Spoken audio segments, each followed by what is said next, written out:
합성경 공부입니다. 지난주부터 5가지로 구성된 법들 공부를 시작했는데요. 4가지로 구성된 법들이 사실 굉장히 많고 교리적으로 중요한 비중 있는 내용들이 많아가지고 오래 걸렸죠. 이제 5가지로 구성된 법들도 사실은 중요한 그러니까 교리들이 좀 많이 있어요.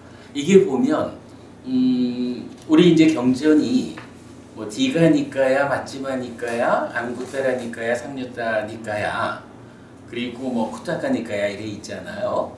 그 중에 이제 다른 부분들은 다 제각각의 어떤 입장을 갖고 있는데, 요 앙구타라니까야는 어찌 보면 디가니까야 길게 설어진 거 먼저 결집하고, 그 다음에 마찌마니까야로 중간적인 또 어떤 특성 있는 경전들 152개를 따로 빼내고, 그 다음에 56가지 주제별로 관련되는 경전들을 싹 뽑아내면 상류타니까야죠.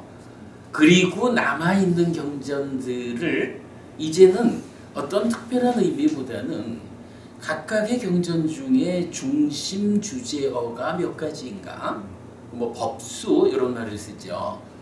그걸 중심으로 한 가지 중심 주제어를 가지고 있으면 하나의 모음으로 모으고, 2가지가 있으면 둘의 모음, 이래서 11개의 모음까지로 남아있는 경전들, 그러니까 전승해야 하는 경전 중에 앞에 3가지 니까야로 먼저 분류하고 난 나머지 경전들을 이렇게 중심 주제어의 숫자별로 모았다.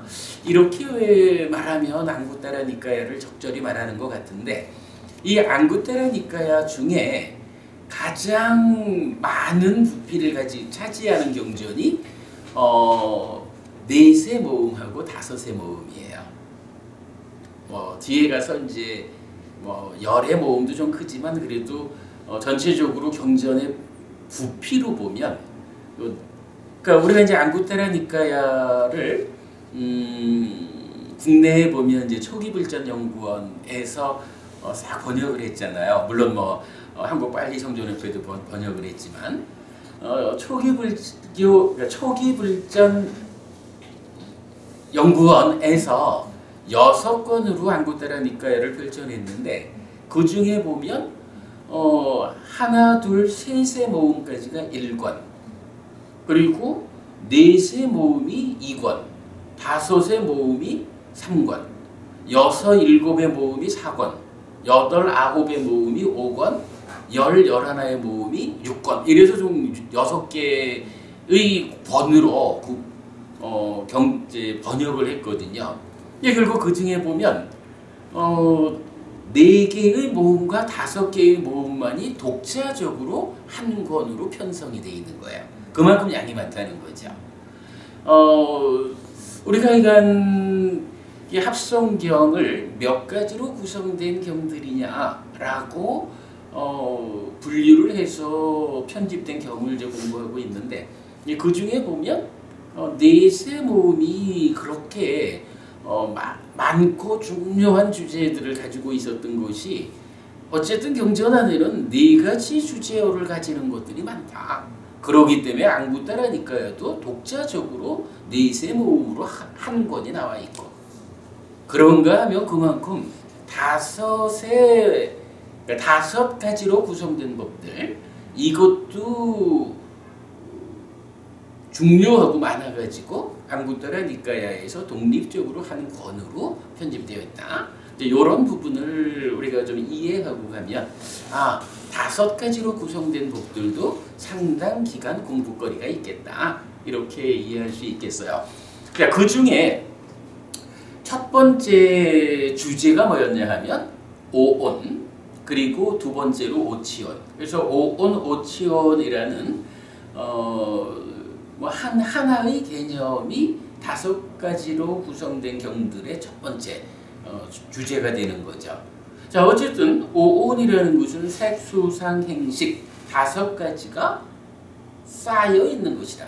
5가지의 무덕이다. 이런 의미거든요. 그리고 오취온이라고 하면 그 5가지가 그냥 있으면 있을 뿐인데 왜 하필이면 거기에다가 집착한다. 색수상행식 이 5가지 쌓여 있는 것을 붙잡는다라는 것에 의해서 나라는 존재가 되는 것일까? 그래서 우리가 지난주에는 오온이라고 하는 5가지 쌓임이 있습니다. 거기에 집착이라는 붙잡는다라는 것이 작용하면 오취온 집착된 5가지 쌓임이 되어가지고 그것을 부처님은 정의하기를 유신 몸과 함께 하는 것으로의 중생의 영역에 속하는 나라는 존재로 규정하고 있다. 이 이야기를 정의를 보았죠. 그러면서 지난주 우리가 한 가지 주목하자 한 것은 사람들은 욕계, 색계, 무색계 중에 무색계를 색이 없는 물질이 없는 오직 오온 중에 색이 배제된 수상행식 4가지 온으로 구성된 영역이다. 그런 세상이다. 라고 말하지만 우리 그렇게 보아서는 안 되겠다.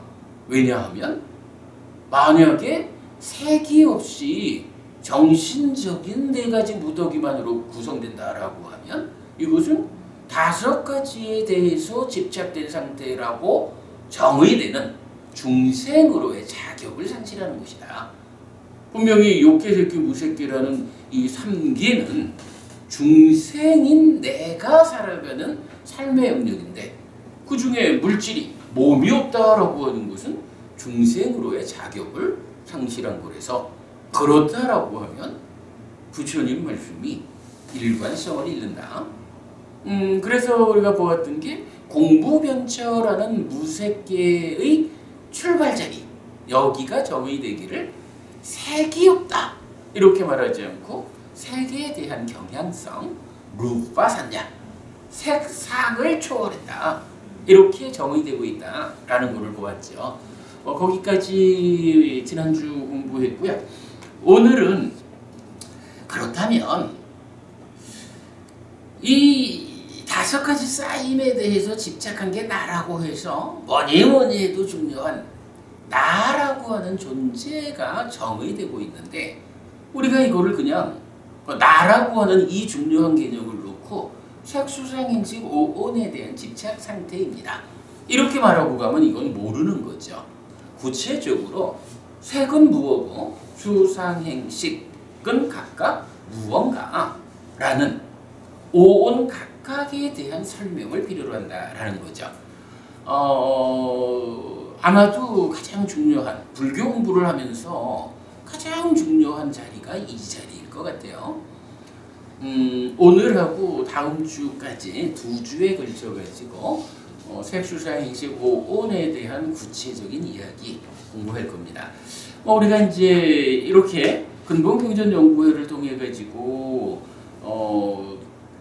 부처님 살아서 직접 설한 가르침을 공부하기 이전에도 한국 불교에서 이 오온이라는 말은 참 익숙한 말이죠. 박법부님 어떻습니까? 색수상행식 오온은 무엇을 통해서 우리가 가장 익숙하죠? 마려신경. 그죠? 마려신경에서 어쨌든 조견 오온 개공이라 나오고 색수상행식 오온에 대해 가지고 색즉시공이요 공즉시색이라 이걸로 이제 오온이 반복되잖아요. 그래서 한국에서 불교 신자다 최소한 초파일날 그러니까 1년에 초파일 하루 절에 가는 이런 사람 아니고 정말로 내가 불교 신자야 라고 한다면 오온이라는 말 자체에는 익숙하죠. 근데 정법부님도 이제 공부 많이 하셨습니다만은 제가 알기로 저도 사실 출가 전에 오래 불교 신자로서의 삶을 살았지만 사실은 이렇게 익숙한 오온을 놓고 그 중에 색은 무엇이죠? 라고 물으면 물질이지요, 몸이지요. 수는 무엇이죠? 느낌이지요. 상은 무엇이죠? 글쎄요. 행은 무엇죠? 모르겠는데요. 식은 무엇죠? 깜깜하거든요. 근데 이게 그러면 좀 곤란한 거예요. 오온이 그렇게 우리한테 익숙하고 오온에 집착했다라고 하는 그 상태가 바로 나를 말하는 건데, 그냥 뭐 보아 알 수 있는 색은 물질이지 뭐, 이거 빼놓고 나면 우리가 아는 게 별로 없는 거예요. 이거는 아마도 한국 불교에 속해 있는 대부분의 사람이 모르는 이야기일 것이다, 이렇게 봐도 맞을 것 같아요. 그러나 가장 중요한 이야기, 나를 구성하는 오치온이 나라고 하면 색이 무엇이냐 하면 집착된 상태의 색은 나의, 한번 이거 나의 뭐라고 해야 돼요? 나의 일부요. 그죠? 집착된 수가 무엇이냐 하면 나의 일부요. 집착된 상, 집착된 행, 집착된 식이라고 하는 이 각각이 나의 일부예요. 이거를 조금 우리가 눈에 보이는 대로만 얘기를 하자면 팔도 있고 다리도 있고 이게 다 각각 나의 일부잖아요. 근데 이게 뭐죠? 팔입니다. 팔이 뭐죠? 뭐 하는 거죠? 팔에 문제가 있으면 어떻게 해야 되죠? 모르는데요. 이런 식이 되는 거잖아요. 내 몸의 일부에 대해서 이름은 아는데 그게 뭔지 몰라. 곤란하거든요. 그래서 사실은 가장 중요한 개념이 또 그만큼 어려운 것이 색수상행식 오온에 대해서 구체적으로 아는 것이다. 근데 아는데 어떤 방법으로 알아야 할까라고 하면 부처님이 정의해 준 대로 알아야 한다. 가장 중요한 개념이죠. 부처님이 깨달아서 알려주는 이 가르침에서는 중요한 것일수록 반드시 부처님이 정의해 주는 대로 우리가 배워 알아야 한다라는 겁니다. 두 개의 경전을 통해서 일단 오온이 정의될 거고요. 그 다음 이제 다음 시간까지 이어가면서는 또 좀 다른 경전 두 가지를 더 합해가지고 조금 더 확장된 개념으로 오온을 이해하는 시간을 갖겠습니다.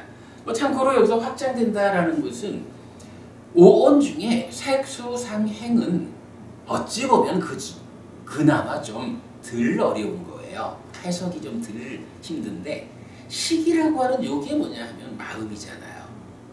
이 마음이라는 건 좀 어려워요. 그래서 식에 대해서는 오온을 정의하는 이 자리에서 함께 짚어가야 하는 이야기가 몇 가지 있어요. 다음 주까지 그 두 가지 개념을 합해서 보겠습니다. 자, 두 개의 경전이 오온을 정의합니다. 첫 번째가 22번 상류타 56번 경입니다. 취착의 양상경 이렇게 나왔어요. 읽어보겠습니다. 비구들이여, 오취온이 있다. 무엇이 다섯인가? 색취온, 수취온, 상취온, 행취온, 식취온이다. 그러니까 이게 색은 색인데 어떤 색이냐? 집착된 색이다. 붙잡힌 색이다. 그런 얘기죠. 그리고 반드시 보아야 되는 것은 온, 무덕이다. 쌓여 있는 것이다. 이런 이야기죠. 쌓여 있다라는 개념은 뭐죠? 우리가 살다 보면 삶의 과정 중에 어떤 것들이 이 삶의 결과로 남아가지고 쌓여 있다. 요 얘기죠. 온이라는 단어에서 요 개념을 봐야 합니다. 삶의 과정에서 결과로 남아가지고 쌓여 있는 거. 요 개념. 그렇게 온을 보고, 색취온 내지 식취온 다섯 가지가 있습니다. 비구들이여, 만일 내가 이러한 오치온의 네 가지 양상을 있는 그대로 실다운 지혜로 알지 못하였다면 나는 신과 마라와 범천과 함께하는 세상에서 사문 바라문과 신과 사람을 포함한 무리를 위해 위없는 바른 깨달음을 깨달았다고 선언하지 않았을 것이다. 비구들이여, 그러나 내가 이러한 오치온의 네 가지 양상을 있는 그대로 실다운 지혜로 알아서 나는 신과 마라와 범천과 함께하는 세상에서 사문 바라문과 신과 사람을 포함한 무리를 위해 위없는 바른 깨달음을 깨달았다고 선언하였다. 어떻게 네 가지 양상인가? 나는 색을 실다운 지혜로 알았고 색의 일어남을 실다운 지혜로 알았고 색의 소멸을 실다운 지혜로 알았고 색의 소멸로 이끄는 실천을 실다운 지혜로 알았다. 수를, 상을, 행을, 식을 실다운 지혜로 알았고 식의 일어남을 실다운 지혜로 알았고 식의 소멸을 실다운 지혜로 알았고 식의 소멸로 이끄는 실천을 실다운 지혜로 알았다. 자, 요 무슨 이야기인가요? 사람들이 이제 익숙하다 보니까 오온이라는 자체를 뭐 크게 생각을 안 하는지는 몰라도 부처님은 이렇게 말하는 거죠. 내가 부처가 되었다. 달리 말하면 위없는 바른 깨달음을 깨달았다라고 대중들에게 내가 깨달았어! 라고 선언을 하는데 내가 그냥 선언한 게 아니요. 이러이러한 것들에 대해서 내가 확실하게 완성의 상태에 갔기 때문에 그때 선언했어. 라고 말하는 거죠. 그러면서 그렇게 내가 깨달음을 선언하게 되는 거기에는 바로 오온에 대해서 네 가지 형태로 완전히 알았기 때문에 깨달음을 선언했다. 이렇게 말하는 거예요. 그러니까 오온을 네 가지의 어떤 구조로 보완했다라는 이것이 부처님이 깨달음을 대중들에게 선언하는 그 한 가지 요소다. 이렇게 말하니까 얼마나 중요한 것일까라고 할 수 있죠. 그럴 때에 그러면 오온에 대해서 네 가지 양상이라는 것이 무엇일까라고 하니 색수상인지 각각에 대해서 이렇게 나오죠. 색을 실다운 지혜로 알았고 색의 일어남을 색의 소멸을 그리고 색의 소멸로 이끄는 실천을 실다운 지혜로 알았다. 요거 어떤 형태인가요? 색이라는 말을 고루만 바꿔놓으면 고진멸도 사성제를 실다운 지혜로 알았다. 이렇게 얘기가 되는 거죠. 그리고는 어때요? 색과 색의 일어남과 그러니까 사성제식으로 말하면서 색뿐만 아니라 색, 수, 상, 행식 5가지 각각에 대해서 사성제의 형태로 실답게 알았기 때문에 나는 깨달음을 선언했다. 이렇게 말하는 거죠. 그러면 오늘 우리가 오온 각각에 대해서 그 정의를 알아보자 라고 하는 건 뭔가요? 부처님이 깨달음을 선언했는데 오온 각각에 대해 가지고 색수상행식은 이런 것이고 그것의 일어남은 이런 것이고 그것의 소멸은 이런 것이고 그것을 소멸시키기 위해서 필요한 실천 소멸로 이끄는 실천은 이런 것이요 라고 4단계로 설명하고 있는데 그 중에 첫 번째 단계 색은 이런 것이요 라고 실답게 하는 거 수, 상, 행, 식은 이런 것이요 라고 달리 말하면 고진멸도 사성제의 출발 자리에 있는 고성제를 완전히 아는 것과 대등한 자리로 색, 수, 상, 행식, 오온을 실답게 아는 그 일을 지금 우리가 하자라는 거죠. 요 과정을 모르고는 어떻게 해요? 고를 모르고는 진별도를 못 가는 거죠. 자, 그런 개념으로 이제 오늘 우리가 오온을 알자라고 이렇게 그 중요성을 강조하는 거 경전에서 이렇게 답을 주고 있죠. 넘어갑니다. 자, 이제부터 본격적으로 비구들이여 무엇이 색인가? 사대와 사대조색 이를 일러 색이라 한다. 자량이 일어나기 때문에 색이 일어나고 자량이 소멸하기 때문에 색이 소멸한다. 8요소로 구성된 성스러운 도가 색의 소멸로 이끄는 실천이니 그것은 바른 견해, 바른 사유, 바른 말, 바른 행위, 바른 생활, 바른 정진, 바른 사띠, 바른 삼매이다. 기본적으로 여기서 딱 정의가 되는 거죠. 무엇이 색인가? 그죠? 색수상행식 오늘 알아야겠는데 그 중에 첫째로 색에 대해서 정의가 되는 거예요. 무엇이 색인가? 라고 하니 사대와 사대조색.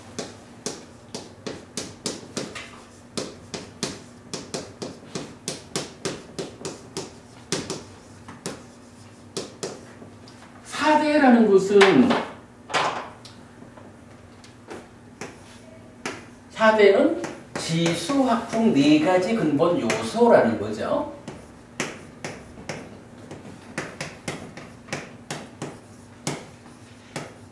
어쨌든 땅이 가지는 성질의 측면에서 물질을 구성하는 요소 이런 거고요. 물이 가지는 성질의 측면에서 물질을 구성하는 요소, 불이 가지는 성질의 측면에서 물질을 구성하는 요소, 바람의 측면에서 물질을 구성하는 요소 이렇게 되는 거죠. 이 지수화풍 각각에 대해서는 사실은 우리가 크게 신경 쓸 필요는 없을 것 같아요. 이거 현대 과학에서는 어떤가요? 물질이라는 것을 설명할 때 물질 우리가 어떠한 것이든 물질이 있다라고 하면 그 물질을 분석해 들어가면 어떻게 되나요? 어떤 것이 있어요. 요거를 쪼개고 가면 어떻게 돼요? 여기에 분자라는 개념이 나타나죠. 분자라고 하는 것은 예를 들어서 분필이 있다라고 하면 분필이라는 성질을 유지하는 상황의 최소 단계죠. 최소 단위. 그래서 분필 가루 내면 어쨌든 분필이라고 하는 칠판에 색깔을 남김으로써 글씨를 쓸 수 있는 이런 성질을 유지하는 최소 알갱이가 분자죠. 그러면 이제 그 분자는 다시 쪼개면 이게 백몇 가지가 있죠. 수소부터 시작해서 수소, 헬륨 이렇게 나가는 원자들, 원자라는 걸로 나뉘어지죠. 옛날에 과학 능력이 부족할 때는 이 분자라는 개념을 세우고 정말로 위대한 발견이었겠죠. 예를 들어서 물 이러면 물이라는 것은 산소 원자 하나에 수소 원자 두 개가 결합된 거다. 물이라고 불리우는 것의 최소 상태로 물 분자가 있으면 물 분자는 H2O라고 하는 거고 이것은 산소라는 원자 하나하고 수소라는 원자 두 개로 결합된 거다. 이럴 때 이거 해체해 놓으면 산소와 수소 각각으로는 물이라고 하는 특성을 안 가지죠. 이게 결합했을 때만 그런 특성을 갖게 되죠. 그래서 이게 정확히 모르지만 그리스인가 이때 벌써 원자라는 개념이 나오고 아톰이라는 게 그런 개념이라죠. 그리고 이제 과학불명이 발전하면서 여기서 핵이 나오고 전자가 나오고 양성자, 중성자 막 나오면서 요새는 쿼크라는 거가 있더라고요. 쿼크라는 게 있고 쿼크보다 더 작은 것도 있는가? 이건 끝없이 서양 과학적으로는 이렇게 그 물질의 요소가 아주 더 작은 요소로 계속 가고 있잖아요. 이제 이렇게 이제 요소가 분석될 때 인도에서는 물질을 구성하는 요소라는 개념을 그냥 지수, 화풍, 땅의 성질, 물의 성질, 불의 성질, 바람의 성질이라고 하는 어떤 것의 요소 개념으로 설명하고 있는 거예요. 산소, 수소, 질소 하는 거랑 같다고 봐야 되겠죠. 그래서 지수, 화풍 각각이 구체적으로 무엇일까라는 부분은 좀 이해도 어려운 것 같고 거기에 깊이 갈 이유는 없는 것 같은데 어쨌든 이제 이 4대 지수, 화풍이라는 것은 물질을 구성하는 최소의 알갱이 현재로 보면 쿼크에 해당하는 이런 거고요. 그러면서도 불교 안에서 주목해야 되는 것은 물질을 구성하는 최소 상태의 요소라고 하는 요것도 어떤 결정된 상태의 입자가 아니라는 거예요. 경전에서는 지수화풍 요소 자체도 무상하다. 이것도 무상한 것이고 무아인 것이다. 자기를 유지하지 못한다. 이렇게 이제 말해지거든요. 그래서 어떠한 것이라 그래도 고정된 알갱이의 개념은 없다. 이렇게 설명되죠. 자, 그런가 하면 이제 색, 물질이라는 것은 이런 지수화풍이라는 요소 상태로만 있지를 않은 거예요. 그냥 뭐 요런 개념으로만 보면 수소라는 요소와 산소라는 요소가 있다. 원자를 요소로 본다면. 근데 세상에 존재하는 것은 사실은 구체적으로는 어떻게 존재해요? 우리 눈에 보이는 거로 보면 산소가 눈에 보이진 않죠. 수소가 눈에 보이진 않아요. 우리 눈에 보이는 건 어떤 게 보이냐 하면 결합된 상태인 물의 상태로 보이죠. 이렇게 요소들이 결합해서 현재 우리 삶에서 만나지고 있는, 대응하고 있는 어떤 상태, 요거를 뭐라고 부르냐 하면 사대가 결합해서 만들어진 것. 이렇게 표현을 하는 거예요. 사대의 소생.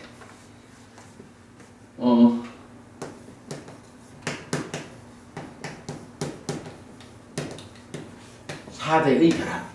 그런데요, 여기서 이제 한 가지 우리가 좀 주목해야 되는 건 뭐냐 하면, 자, 지수화풍이라는 이 요소가 결합을 하거든요.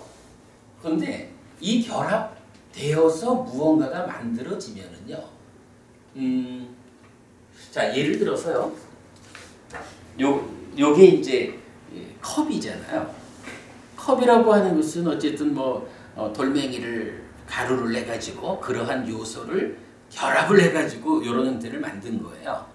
근데 말입니다. 박보부님 혹시 이 컵에 이게 이 컵의 안쪽이 이렇게 패여 가지고 공간이 되어 있어요. 그러니까 그 공간에다가 커피를 담아 가지고 요게 되잖아요.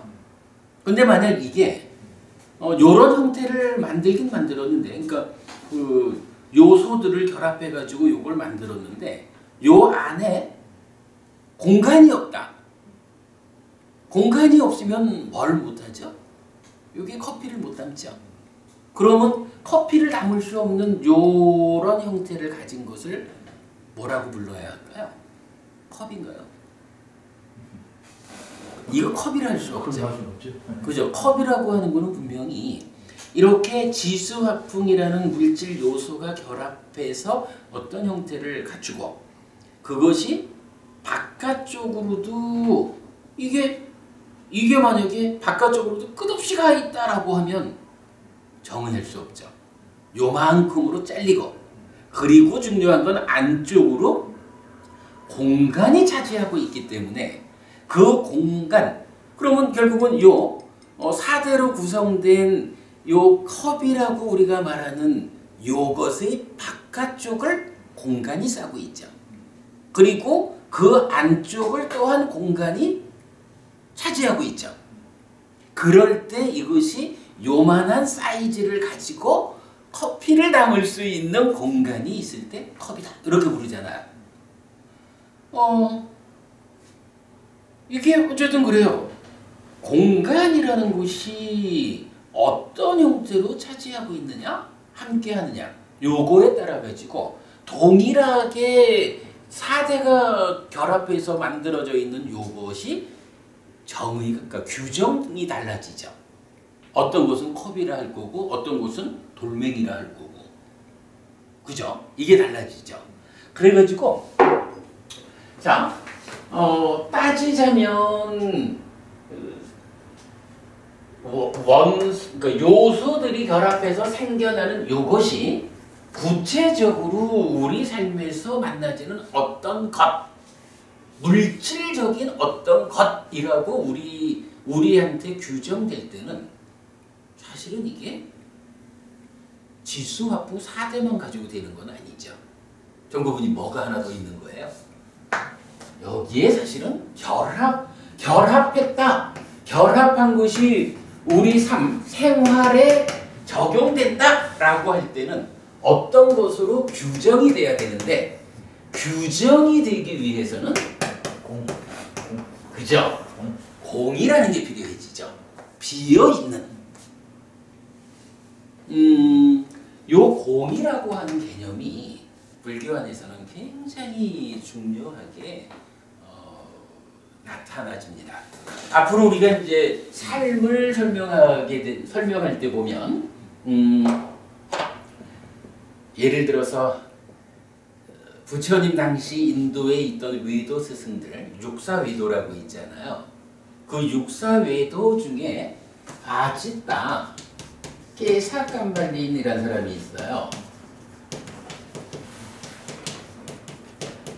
아지따 깨사깜발린은 사람을 정의하는데 우리 같은 사람을 정의하는데 뭐라고 정의하냐 하면 사람은 지수화풍으로 이루어져 있다. 이렇게 정의를 해요. 이게 뭔가요? 물질로 구성되어 있다 이거죠. 근데 여기서는 어쨌든 아지따 깨사깜발린은 사람이라는 것은 지수화풍이라는 것이요 라고 말을 해요. 뭐 그들도 그들대로의 이론에는 또 다른 설명이 있겠지만 사람을 정의하는 데서는 지수화풍 이렇게 나와요. 근데 여기에 비해서 부처님은 사람을 정의하는데 뭐라고 하냐 하면 지, 수, 화, 풍. 그리고 또 뭐가 있을까요? 공, 식. 그렇죠. 공과 식이라고 하는 이 6가지로 사람을 정의한다고요. 이 개념이 뭐냐 하면요. 지수화풍이다라는 요 얘기는 이게 이제 요즘 말하는 유물론이라는 개념인 거예요. 유물론이라고 하면 물질만 있다라는 개념은 아니라고요. 아무리 아지따 깨사깜발린 이런 사람도 지수화풍으로 사람이 구성되어 있다라고 말을 하지만 사람한테 마음이 없다 이렇게 말하는 거겠어요. 유물론이라는 개념이 본질적인 요소, 삶의 본질적인 거는 물질이다. 이 물질로 이루어진 그래서 몸을 중심으로 하는 사람이 삶을 전개하면 살아가는 가운데 2차적으로 마음이 생겨나는 것이다. 마음이 있기는 있는데 이게 본질적인 거, 원래적인 게 아니라는 거예요. 이거 몸의 작용이 고도화되면 마음이라는 게 2차적으로 생겨나는 거예요. 그래서 오직 1차적인 거는 몸뿐이야. 이렇게 말하는 게 유물론이거든요. 그러니까 이제 이런 입장에서는 중요한 개념 하나가 어떻게 돼요? 이 사람이 살다가 죽으면 어떻게 될까요? 살아있는 동안은 2차적으로 생겨났다 해도 마음이라는 욕이에요. 어쨌든 지가 주인인지 하잖아요. 그래서 살아있는 동안은 마음이 주인인 채 몸 끌고 살아가지만 어쨌든 살다가 죽으면 몸이라는 것이 죽었단 말이에요. 근데 마음이라는 게 살아있는 동안에는 주인인 채 했지만 몸이 죽어버리면 어떻게 돼요? 몸에서 2차적으로 파생되어 생겨나는 마음이 토대가 되는 몸이 죽어버리면 토대를 상실하고는 마음이 있을 수가 없잖아요. 그러니까 마음이라는 것도 근거를 상실하니까 소멸하고 마는 거예요. 그래서 유물론, 이 개념은 단멸이라는 개념으로 넘어가죠. 단견 또는 단멸론 이렇게 말하는 거죠. 그리고 이게 어떻게 연결이 돼요? 그러니까 죽으면 끝이요. 윤회 없어. 이렇게 연결되는 거거든요. 기본적인 개념이거든요. 여기에 비해서 이제 부처님은 그렇지 않다. 사람이라는 것은 지수화풍뿐만 아니라 식이라고 하는 것, 마음이라고 하는 것이, 자, 아지타케 사칸발리 말할 때 지수화풍만이 1차적이고 마음은 2차적이요 그랬잖아요. 부처님은 여기서 잘 보여주는 거예요. 식이라고 하는 이것이 2차적인 것이 아니라 이것도 동등하게 1차적인 거라는 거예요. 그냥 몸이라는 것도 나를 구성하는 1차적인 거고, 식이라는 이 마음도 나를 구성하는 1차적인 거라는 거예요. 물론 이제 그 1차적인 이 식이 아트만이라고 불리는 뭐 신의 분신이어서 본질이냐, 참된 거냐, 영원한 거냐, 이렇게 말할 때 부처님은 1차적이지만 이 식은 무상한 거요, 연기하는 거요, 이래가지고 이제 그 아트만을 말하는 상견하고도 차별을 보여주죠. 그러나 어쨌든 이제 그거는 다음 문제고, 1차적인 이야기는 부처님이 보기에는 식이라는 요 마음이 몸과 대등한 몸에서 파생되는 2차적인 거, 그래서 몸에 종속된 마음이 아니고 대등하게 몸도 나의 일부고 마음도 나의 대등한 일부요 라고 말을 해주는 거예요. 그러니까 대등한 거니까 이제 살다가 죽었다 라고 할 때는 우리가 보통 말하는 죽었다라는 것은 몸이 죽는 거, 몸이 기능을 잃는 거잖아요.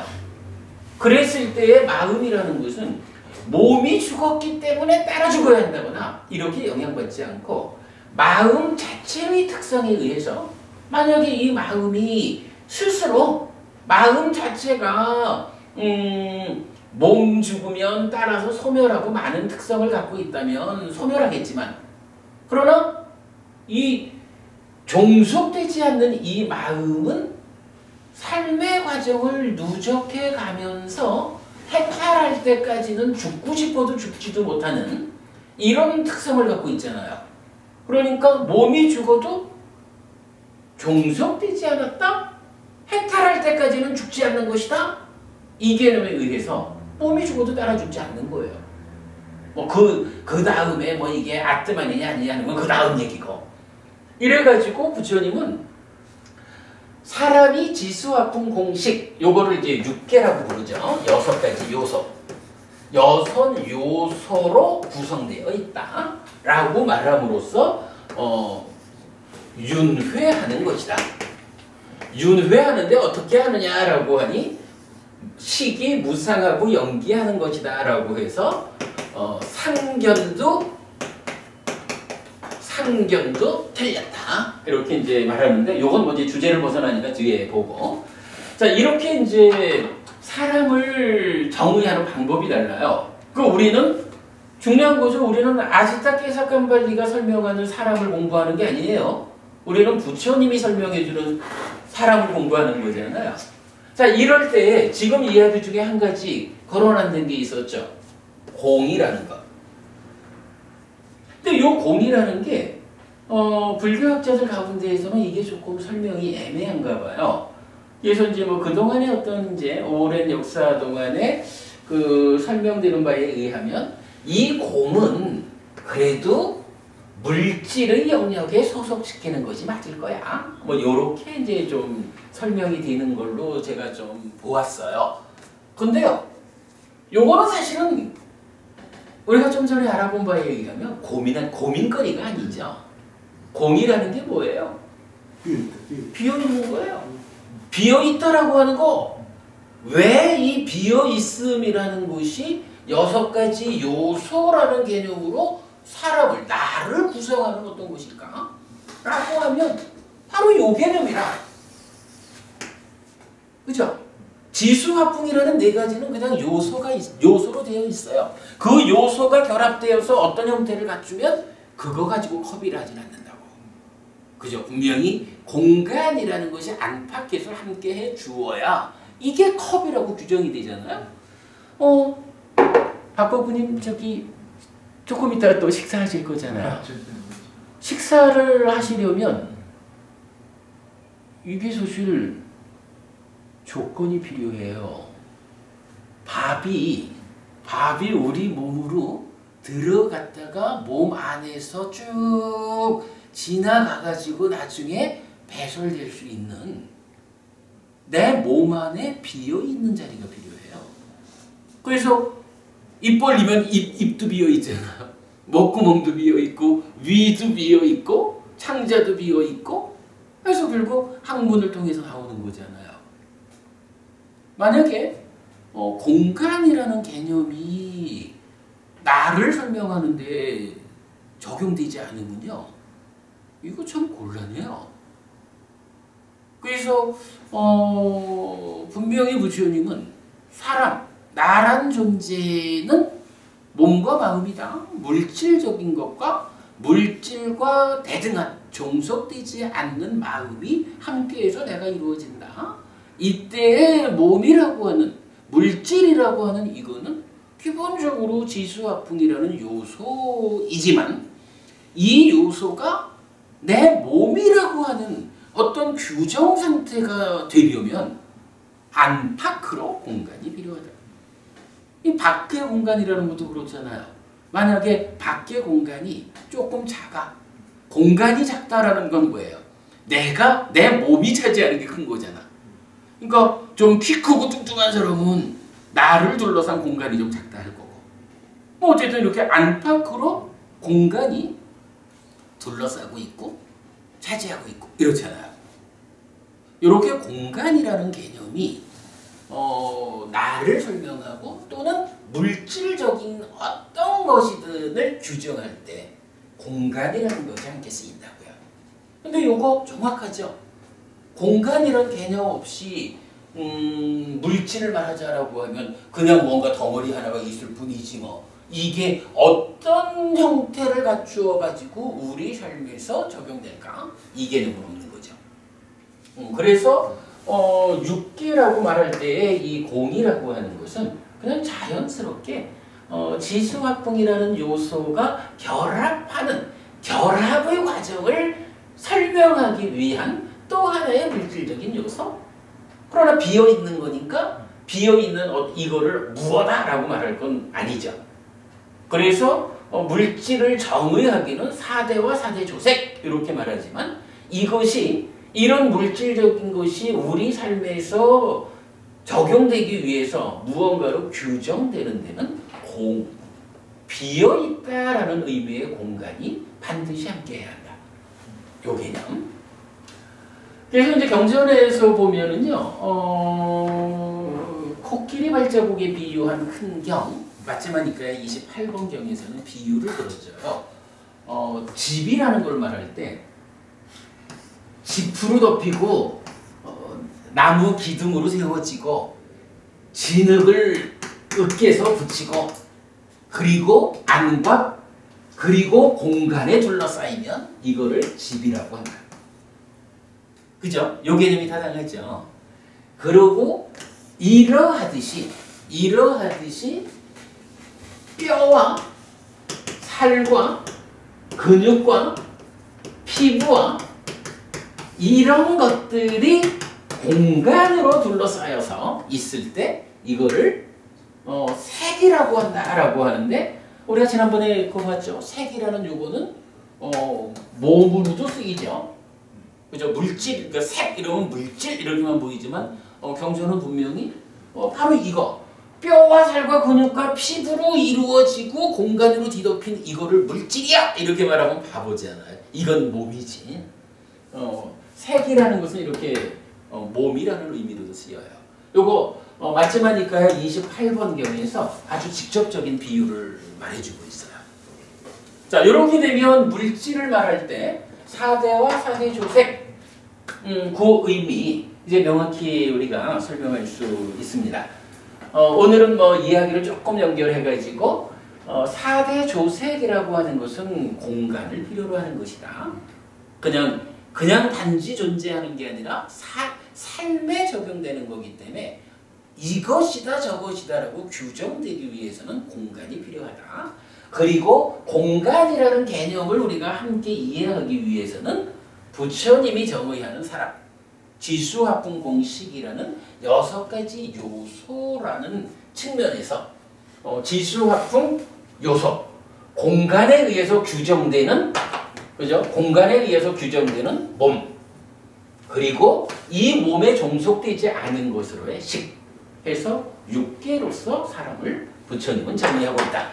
그렇기 때문에 만약 불교 안에서 누군가가 윤회 없습니다. 아이고 요즘 같은 과학시대에 뇌과학도 모릅니까? 뭐 이렇게 다양하게 말하면서 윤회를 부정하는 사람이 불교 안에도 많은데, 정확하게 말하면 윤회가 부정되면 불교가 아니다. 왜냐하면 부처님이 설명하는 사람에 대한 정의를 어긋나는 거잖아요. 이 부분은 굉장히 중요합니다. 그래서 명확하게 우리가 알기로 하죠. 뭐 얘기하다 보니까 색 하나 설명했는데 시간이 다 됐습니다.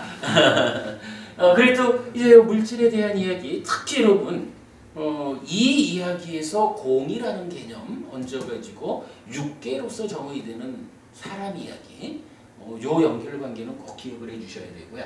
어쨌든 이제 부처님은 색수상행식 5가지가 삶의 과정에서 결과되어서 남아있고, 그것이 이전의 결과로 생겨나서 쌓여있는 것에 더해지는, 그래서 삶의 과정을 지속적으로 누적한다. 그래가지고 색수상행식이라는 5가지는 온, 쌓여있는 것이라는 말로서 표현한다.